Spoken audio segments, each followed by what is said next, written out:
လုပ်ငန်းတစ်ခုမှာဝါသနာမပါနဲ့အလုံးလုံးနေတိုးတက်နေရှိပါတယ်။ဘာကြောင့်မို့လဲဆိုတော့ဒီဥပမာနဲ့ခုနဲ့ဖော်ပြသားမှာဖြစ်ပါတယ်။အဲ့ဒါကတော့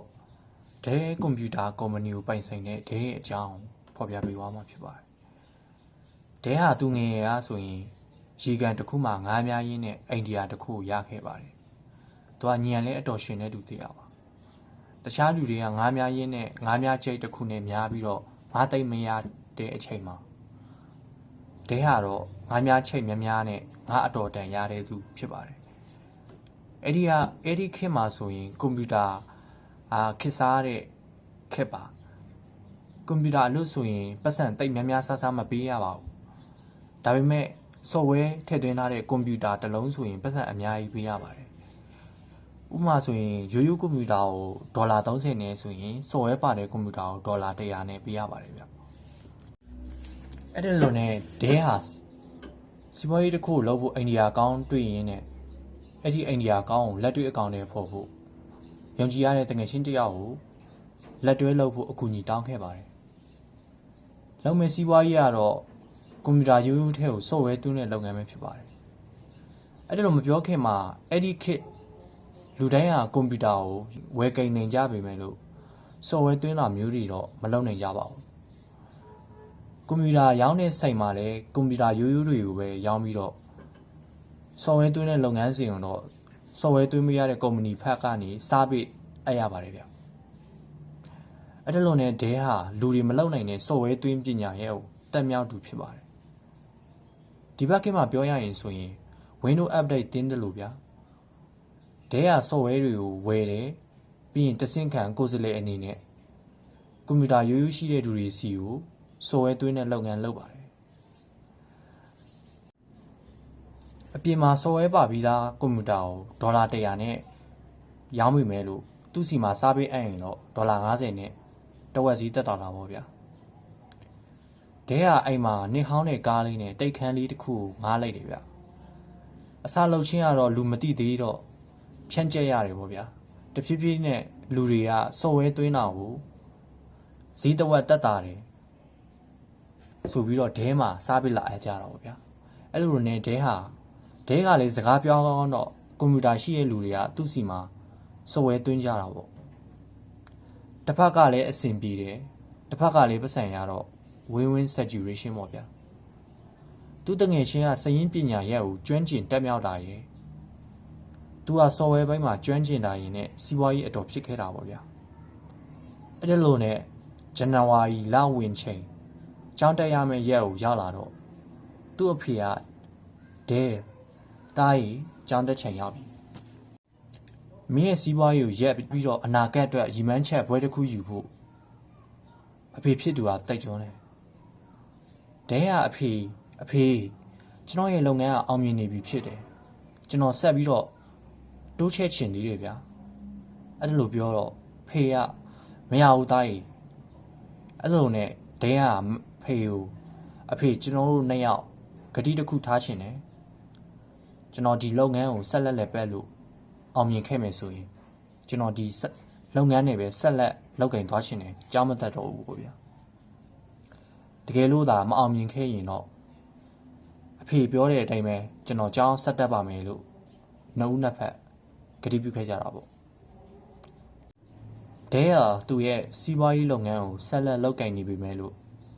သူ့ရဲ့တငယ်ရှင်းအနာဂတ်အတွက်မိသားစုအတွက်အလုပ်ထွက်လိုက်ပြီးတော့ကျောင်းဆက်တက်ခဲ့ပါတယ်အဲ့ဒါလို့နဲ့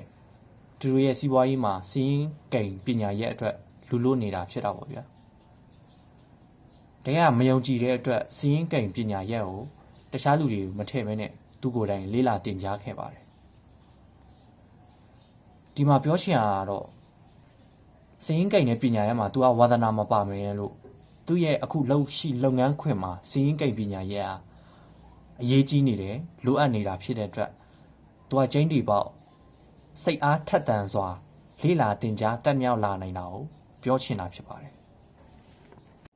ဒုတိယဥပမာပေးရှင်တဲ့ဥစ္စာကတော့စင်းရဲနှောပါတဲ့ကောင်လေးတယောက်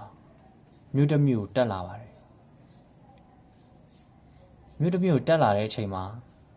ဘိုင်ရလည်းအတော်ဆလာတယ်ကူဖော်ရောင်မှန်းလည်းဖြစ်တယ်ဗျ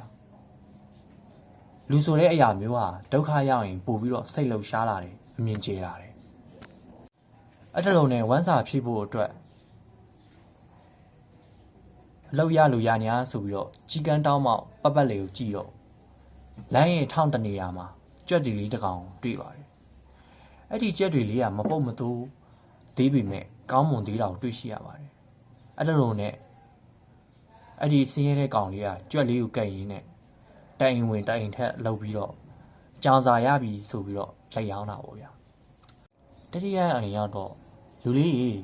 ကြောင်စာရောင်းနေဆိုအမကိုပြပါအောင်အဲ့ဒါလိုနဲ့ကောင်လေးကကြွက်ကိုပြကအိမ်ရှင်ကသဘောကျတော့မောင်လေးဒါဘယ်လောက်လဲဟုတ်ကဲ့ဒါတမတ်ကြပါတယ်ဆိုပြီးတော့အဲ့ဒီတမတ်ကိုကောင်လေးကယူရင်းနဲ့အပြင်ထွက်လာပြီးဝမ်းစာဖြစ်ဖို့ရန်အတွက်ပေါင်မုံလေးနှစ်ခုကိုဝယ်ပြီးတော့ဝမ်းစာဖြည့်ပြီးတော့ကြံတဲ့ငွေစားလေးနဲ့ရေအိုးလေးကိုဝယ်ပြီးတော့လမ်းရဲ့တစ်ပင်ရိပ်အောက်တနေရာမှာထိန်ဆောင်နေပါတယ်အဲ့ဒါလိုနဲ့နေအောင်အောက်မှာပေါ့ချင်းကြီးကိုတဲလာတဲ့လူတစုကိုတွေ့တော့အကိုကြီးမောရောပေါ့ရေလေးပါလေးတောက်ပါအောင်ရေလေးတဲပြီးတော့လူလေးကျေးဇူးတင်ပါတယ်ငါကျေးဇူးတင်တဲ့အနေနဲ့မင်းကငါပန်းလေးတွေပေးချင်တယ်ဆိုတော့ပန်းလေးတစ်စုပ်ကိုကောင်လေးကိုပေးတာပေါ့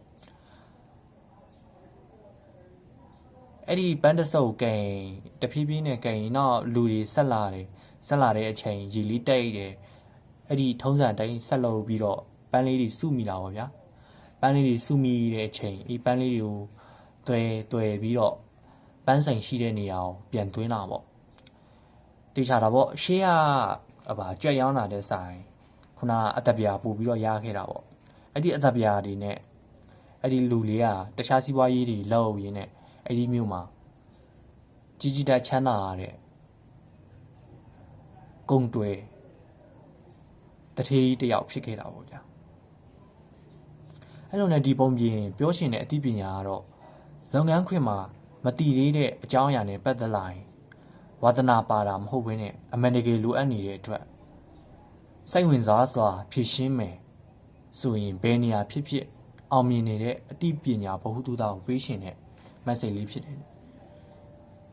ဒီ channel လေးကိုအခုပြောသားမဲ့အရာလေးတွေကိုကြိတ်နေတဲ့ရင် subscribe လုပ်ရင်းနဲ့